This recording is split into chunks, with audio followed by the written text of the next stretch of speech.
बोलिए श्री गणेश जी महाराज की जय। दशा माता की जय। प्रिय श्रोताओं, आज दशा माता की कहानी का चौथा दिन है। सबसे पहले सुनेंगे गणेश जी की कहानी, उसके बाद सुनेंगे दशा माता के चौथे दिन की कथा। बोलिए विघ्नहर्ता भगवान गणेश की जय। एक समय की बात है, विष्णु भगवान का विवाह लक्ष्मी जी के साथ निश्चित हो गया। विवाह की तैयारियां होने लगी। सभी देवताओं को निमंत्रण भेजे गए, परंतु गणेश जी को निमंत्रण नहीं दिया गया। कारण जो भी रहा हो, अब भगवान विष्णु की बारात जाने का समय आ गया। सभी देवता अपनी पत्नियों के साथ विवाह समारोह में आए। उन सब ने देखा कि गणेश जी कहीं दिखाई नहीं दे रहे हैं। तब वे आपस में चर्चा करने लगे कि क्या गणेश जी को न्योता नहीं दिया गया है या स्वयं ही गणेश जी नहीं आए। सभी को इस बात पर आश्चर्य होने लगा। तभी सबने विचार किया कि विष्णु भगवान से ही इसका कारण पूछा जाए। विष्णु भगवान से पूछने पर उन्होंने कहा कि हमने गणेश जी के पिता भोलेनाथ महादेव को न्योता भेजा है। यदि गणेश जी अपने पिता के साथ आना चाहते हो तो आ जाते, अलग से न्योता देने की कोई आवश्यकता भी नहीं थी। दूसरी बात यह है कि उनको 1.25 मन मूंग, 1.25 मन चावल, 1.25 मन घी और 1.25 मन लड्डू का भोजन दिन भर में चाहिए। यदि गणेश जी नहीं आएंगे तो कोई बात नहीं, दूसरे के घर जाकर इतना सारा खाना पीना अच्छा भी तो नहीं लगता। इतनी वार्ता कर ही रहे थे कि किसी एक ने सुझाव दिया, यदि गणेश जी आ भी जाएं तो उनको द्वारपाल बनाकर बैठा देंगे कि आप घर की देखभाल कर लेना। आप तो चूहे पर बैठकर धीरे धीरे चलेंगे तो बारात से बहुत पीछे रह जाएंगे। यह सुझाव भी सबको पसंद आ गया, तो विष्णु भगवान ने भी अपनी सहमति दे दी। होना क्या था, इतने में गणेश जी वहां पहुंचे और उन्हें समझा बुझाकर घर की रखवाली करने बिठा दिया। बारात चल दी। तब नारद जी ने देखा कि गणेश जी तो दरवाजे पर ही बैठे हुए हैं, तो वे गणेश जी के पास गए और रुकने का कारण पूछा।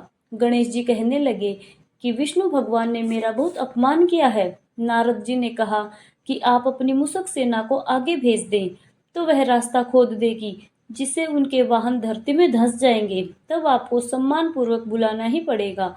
अब तो गणेश जी ने अपनी मूषक सेना जल्दी से आगे भेज दी और सेना ने जमीन पोली कर दी। जब बारात वहां से निकली तो रथों के पहिए धरती में धंस गए। लाख कोशिश करें परंतु पहिए नहीं निकले। सभी ने अपने अपने उपाय किए, परंतु पहिए तो नहीं निकले, बल्कि जगह जगह से टूट और गए। किसी के समझ में नहीं आ रहा था कि अब क्या किया जाए। अब तो नारद जी ने कहा, आप लोगों ने गणेश जी का अपमान करके अच्छा नहीं किया। यदि उन्हें मनाकर लाया जाए तो आपका कार्य सिद्ध हो सकता है और यह संकट भी टल सकता है। शंकर भगवान ने अपने दूत नंदी को भेजा और वे गणेश जी को लेकर आए। गणेश जी का आदर सम्मान के साथ पूजन किया। तब कहीं रथ के पहिए निकले। अब रथ के पहिए निकल गए, परंतु वे टूट फूट गए तो उन्हें सुधारे कौन। पास के खेत में खाती काम कर रहा था, उसे बुलाया गया। खाती अपना कार्य करने के पहले श्री गणेशाय नमः कहकर गणेश जी की वंदना मन ही मन करने लगा। देखते ही देखते खाती ने सभी पहियों को ठीक कर दिया। तब खाती कहने लगा, हे देवताओं, आपने सर्वप्रथम गणेश जी को नहीं मनाया होगा और ना ही उनका पूजन किया होगा, इसलिए तो आपके साथ यह संकट आया है। हम तो मूर्ख अज्ञानी हैं, फिर भी पहले गणेश जी को पूजते हैं, उनका ध्यान करते हैं। आप लोग तो देवता गण हैं, फिर भी आप गणेश जी को कैसे भूल गए। अब आप लोग भगवान श्री गणेश जी की जय बोलकर जाएं, तो आपके सब काम बन जाएंगे और कोई संकट भी नहीं आएगा। अब सभी को अपनी अपनी गलती का पश्चाताप हुआ और सबने भगवान गणेश की जय जयकार करते हुए और बारात वहां से चल दी और विष्णु भगवान का विवाह लक्ष्मी जी के साथ संपन्न हुआ। सभी सकुशल घर लौट आए। हे गणेश जी महाराज, आपने जैसे विष्णु भगवान के कार्य को सिद्ध किया, वैसे सभी के कार्य को सिद्ध करना। बोलो गणपति भगवान की जय। आइए अब सुनते हैं दशा माता के व्रत की चौथे दिन की पावन कथा। एक साहूकार था, उसके परिवार में 5 पुत्र, उनकी बहुएं तथा एक पुत्री थी। पुत्री का विवाह हो चुका था, परंतु उसका गोना नहीं हुआ था। इस कारण वह भी अपने माता पिता के घर में ही रह रही थी। एक दिन साहूकार की पत्नी दशा माता का डोरा ले रही थी। उसकी बहुओं ने भी डोरे लिए। बहुओं ने अपनी सास से पूछा कि क्या ननंद के लिए भी डोरा लेना है। सास ने कहा हाँ, इस पर बहुओं ने कहा कि उनकी तो विदाई होने वाली है, यदि व्रत से पहले ही विदा हो गई तब क्या होगा। सास ने उत्तर दिया कि मैं व्रत का सारा सामान साथ में रख दूंगी, वह अपने ससुराल में पूजा कर लेगी। ऐसा ही हुआ। उसके ससुराल से लेने उसका पति आ गया। माँ ने बेटी को विधि पूर्वक विदा किया और उसकी पालकी में पूजा का सब सामान रखवा दिया। लड़की जब अपने ससुराल पहुंची तो उसके घर के आंगन में गलीचा बिछाकर उसे बिठाया गया। आस पड़ोस की महिलाएं नई बहू को देखने के लिए आई। तब उसकी सुंदरता और गहने कपड़ों की तारीफ करने लगी। किसी की निगाह उसके गले में बंधे डोरे पर पड़ गई। वह बोली, बहू की माँ बड़ी टोटके वाली लगती है। सबकी निगाहें उसकी बात सुनकर उसके गले में पड़े डोरे पर पड़ी। सभी स्त्रियां डोरे के बारे में अपनी अपनी राय प्रकट करने लगी। शाम को सास, देवरानी, जेठानी, घर की सभी स्त्रियां भी उस डोरे की चर्चा करने लगी। सब डोरे की निंदा कर रही थी। सुबह से शाम तक डोरे के बारे में सुनते सुनते बहू का दिमाग खराब हो गया। उसने डोरे को गले से उतारकर जलती हुई आग में डाल दिया। डोरे के जलते ही सारे घर में आग लग गई। घर में रखा सब धन धान्य जल गया। सब आदमी अपने प्राण बचाकर घर से बाहर भागे। अब घर में केवल नई बहू और उसका पति रह गया। बाकी सब भाग गए। घर का सारा सामान जल गया था। घर में अब ना खाने को अन्न था और ना ही पहनने के लिए वस्त्र बचे थे। इसलिए दोनों पति पत्नी गांव छोड़कर रोजगार खोजने चल दिए। चलते चलते वे उसी गांव में पहुंच गए जहां की वह लड़की थी। लड़की ने अपने पति से कहा कि तुम यहाँ भाड़ झोंको और मैं भी कोई काम ढूंढती हूँ। पत्नी का कहना मानकर वह भाड़ झोंकने लग गया और वह स्वयं एक कुएं पर जाकर बैठ गई। उस कुएं पर सारी गांव की स्त्रियां पानी भरने आया करती थी। उस लड़की की भाभियां भी उस कुएं पर पानी भरने आई, परंतु उन्होंने अपनी ननंद को नहीं पहचाना। वह उससे बोली कि तुम तो किसी भले घर की लड़की मालूम होती हो, कुछ काम करना चाहती हो तो बोलो। लड़की बोली, काम तो करूंगी, पर मैं कोई नीच काम नहीं करूंगी। बड़ी भाभी बोली, हमारी ननंद ससुराल चली गई है, तुम हमारे बच्चों की देखभाल करती रहना और हमारे घर से सीधा लेकर अपना भोजन बना लिया करना। लड़की इस काम के लिए राजी हो गई। लड़की की भाभियां अपने घर आई और सास से बोली कि कुएं पर एक अनाथ लड़की बैठी है, वह हमारे घर रहने और बच्चों की देखभाल करने में राजी है, आप कहो तो हम उसे रख लें। सास ने कहा, खुशी से रखो, परंतु आपस में कलह मत करना। सारी बहुएं राजी हो गई। वे वापस कुएं पर आई और उसे अपने घर लेकर आ गई। वह अपने भतीजे और भतीजियों की देखभाल करने लगी और अपना जीवन निर्वाह करने लगी। एक दिन दशा माता का डोरा लेने का अवसर आया। सास के कहने पर सब बहुओं ने डोरा लिया। बहुओं ने सास से पूछा कि क्या इस लड़की के लिए भी डोरा लेना है। सास ने कहा, हाँ। बहुओं ने कहा, इसी प्रकार अपने ननंद जी के लिए भी डोरा लिया था, परंतु पूजा से पहले ही उनकी विदाई हो गई। अब इस लड़की को डोरा दिलाना चाहती हो कि यदि यह पूजा से पहले चली गई तो क्या होगा। सास बोली, तुम्हारी ननंद ने अपने घर जाकर पूजा की होगी, यह लड़की पूजा होने तक इसी घर में रहेगी तो अपने आप पूजा में शामिल हो जाएगी, और यदि कहीं चली गई तो वहां पर भी पूजा कर लेगी। सर्वसम्मति से लड़की ने भी दशा माता का डोरा ले लिया। 9 दिन तक वह दशा माता की कहानी और व्रत पूजन में शामिल होती रही।